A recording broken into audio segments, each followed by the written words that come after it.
আসসালামু আলাইকুম প্রিয় শিক্ষার্থী বন্ধুরা, আশা করি তোমরা সকলেই ভালো আছো। আলহামদুলিল্লাহ, I am also fine. Dear learners, today's class is especially going for class 6. প্রিয় শিক্ষার্থী বন্ধুরা, আজকে ক্লাসটি হতে যাচ্ছে ষষ্ঠ শ্রেণীর জন্য। আমাদের যে ইংলিশ ফর টুডে বই রয়েছে, এই বইয়ের লিসন 20 থেকে আমি আলোচনা করব হচ্ছে আমাদের Hason Raja the মাইস্টিক bird of Bangladesh.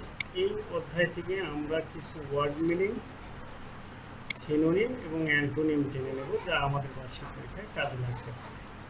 তো প্রিয় শিক্ষার্থী বন্ধু, চলো আমরা কথা না বাড়ি আজকে আমাদের যে মূল বিষয় রয়েছে কিওয়ার্ড, সিনোনিম এবং অ্যান্টোনিমগুলো সম্পর্কে জেনে নেব। ওকে প্রিয় শিক্ষার্থী বন্ধুরা, আমি আগে থেকে এখানে কয়েকটি ওয়ার্ড, সিনোনিম এবং অ্যান্টোনিম লিখে রেখেছি তোমাদের জন্য, যাতে সুবিধা হয়।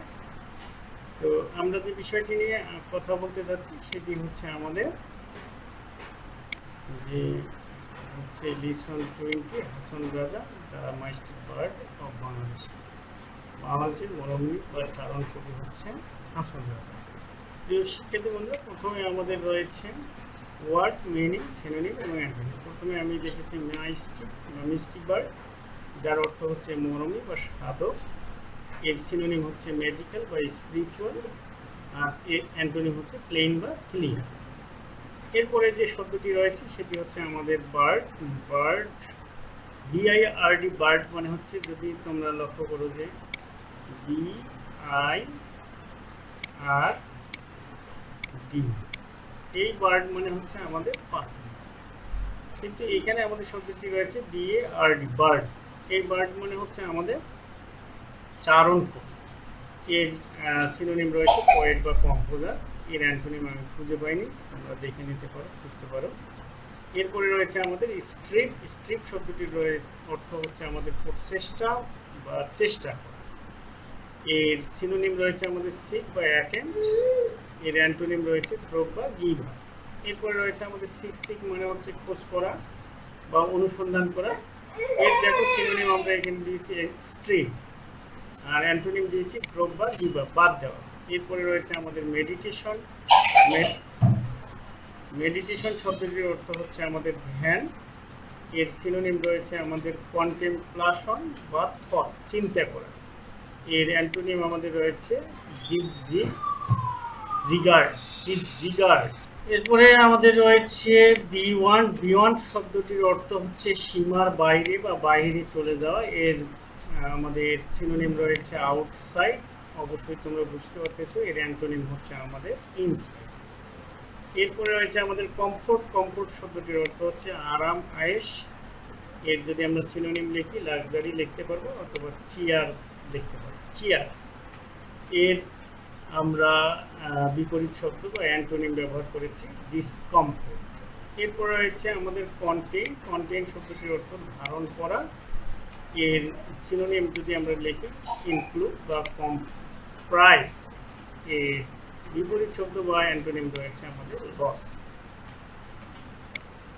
প্রিয় শিক্ষার্থী বন্ধুরা, এরপরে রয়েছে আমাদের ক্রেজি। ক্রেজি শব্দটির অর্থ তোমরা জানো যে পাগলাটি বা পাগল। যদি আমরা এখানে ম্যাড দিতাম সিনোনিম, তারপরে হতো এর সিনোনিম দিয়েছি আমরা ভালো একটি শব্দ, ইনস্যান। এরপরের যে শব্দটি রয়েছে সেটি হচ্ছে আমাদের ল্যান্ডলর্ড। ল্যান্ডলর্ড শব্দটির অর্থ জমিদার।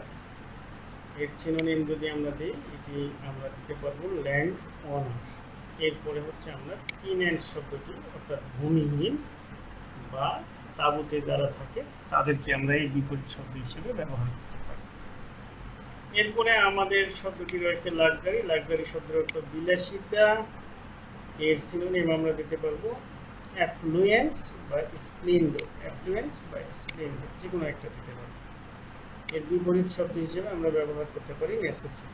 এরপরে যে শব্দটি রয়েছে এটি হচ্ছে আমাদের মিনিংলেস। মিনিংলেস শব্দটির অর্থ হচ্ছে অর্থহীন, সেন্সলেস বা পয়েন্টলেস। এর সিনোনিম হিসেবে ব্যবহার করা যেতে পারে, এবং এর বিপরীত শব্দ হিসেবে ব্যবহার করতে পারি আমরা মিনিংফুল, অর্থাৎ অর্থপূর্ণ। এরপরে রয়েছে আমাদের প্লিজার। প্লিজার মানেও আনন্দ। এর সিনোনিম হিসেবে আমরা এনজয়মেন্ট শব্দটিকে ব্যবহার করতে পারবো, এবং বিপরীত শব্দ হিসেবে আমরা ডিস্ট্রেস বা বোর বা বোরিং শব্দটিকে ব্যবহার করতে পারি। স্প্রেড মানে হচ্ছে ছড়িয়ে পড়া বা চারদিকে ছড়িয়ে দেওয়া। এর সিনোনিম হিসেবে আমরা ব্যবহার করতে পারবো এক্সটেন্ড, এবং বিপরীত শব্দ হিসেবে আমরা ক্লোজ শব্দটিকে ব্যবহার করব।